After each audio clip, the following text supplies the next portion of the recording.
Jordan and Lakewood police have a string of robberies to solve. They happened just down the street from City Hall. Detectives think 3 robberies in the last 2 months may have been committed by the same 2 people.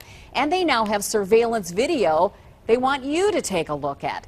Scott Newell's live in the newsroom with the latest on this investigation. And Scott, this is a busy area of Lakewood. It is, and these robberies started in October. Let's take a look live now at the area. It's just down the street from Lakewood City Hall near the 13,000 block of Detroit. The MO is the same in all of them, but only in the most recent one in November did the victim get a look at the robbers. It was scary.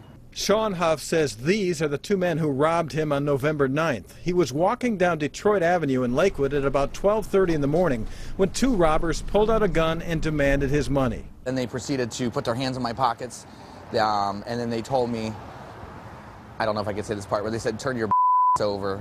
Police say they robbed Huff of his cash and credit cards, got in a red Chevy Cobalt, and used one of the credit cards to buy food at the Taco Bell on 117th.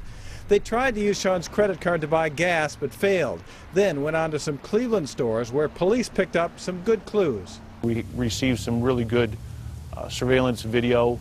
Lakewood Detective Tom McLaughlin says they are investigating 2 similar crimes in October in the same area. 2 men with a gun robbing a man walking alone at night. The victims in those robberies are not able to identify the suspects. It's a concern, you know, and of course you don't want to hear that about your neighborhood. For those in Lakewood used to relatively safe streets, knowing these robberies happened so close is not reassuring. I'm really sorry to hear that because, you know, it seems like a pretty safe neighborhood over here, you know. Sean Huff hopes these latest pictures will help solve the crime that still haunts him. But I'm just hoping that they can catch these 2 before somebody gets hurt, because obviously if they did it once, they're probably going to do it again.